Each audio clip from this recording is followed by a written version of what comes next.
አስፋልት አትፈልጉም? ሆስፒታል አትፈልጉም?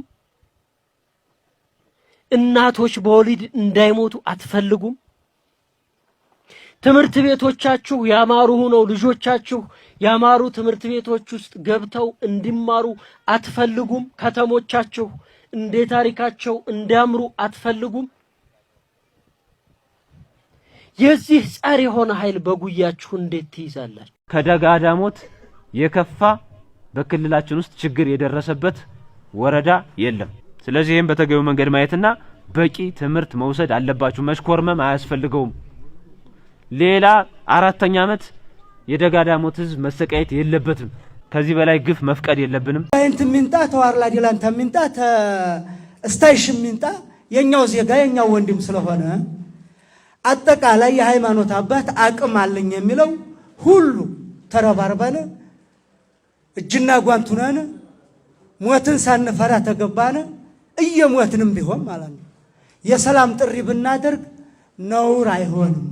እኛማ ግቡልን እያሉ ነው። አሁንም ሰላም ነው የምንፈልገው። ወደፊትም ይህን ህዝብ ለመካስ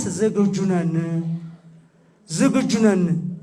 ወደ ጥፋት ቦታ ላይ ልንገባም ምኞትም የለንም። ካለንም ውርደት ነው የሚጠብቀን። ይሄ ነው የኔ መልእክት። ስለዚህ ይቅርታ ታላችሁን ድጋሜ ባጠፋነው ነገር ላይ ይቅር በሉኝ እላለሁ። አመሰግናለሁ።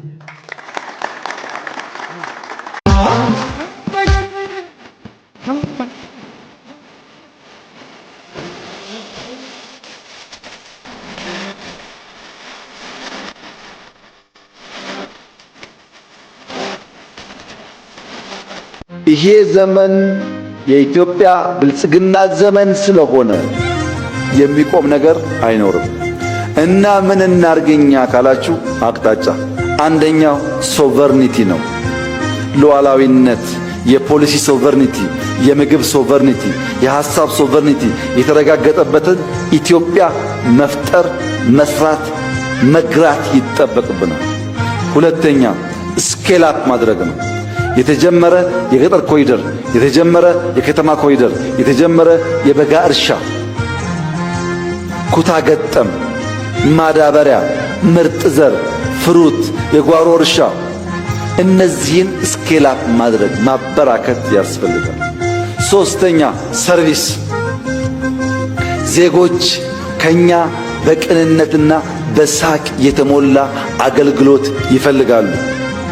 የአይን ከለር እያየን መርጠን ሳይሆን ለዜጎች በሙሉ የሚሰጥ በፈቃድ ላይ የተመሰረተ ሰርቪስ ፕሮቫይደርስ እንድንሆን ይፈልጋሉ። አገልጋይነት ያልተላበሰ አመራር ብልጽግናን ማረጋገጥና ሀገር ማሻገር ይቸገራል። አራተኛ ሰስቴይን ማድረግ፣ የተገኙ ድሎች፣ የተገኙ ውጤቶች፣ የተገኘ ሰላም ተመልሶ እንዳይደፈርስ ሰስቴይን ማድረግ። አምስተኛ ሴትል ማድረግ፣ ለሚቀጥለው ምርጫ አስቻይ ሁኔታ መፍጠር፣ ምቹ ሁኔታ መፍጠር። እነዚህ ሲሳኩሳ ስድስተኛው ሲ ይመጣል ማለት ነው።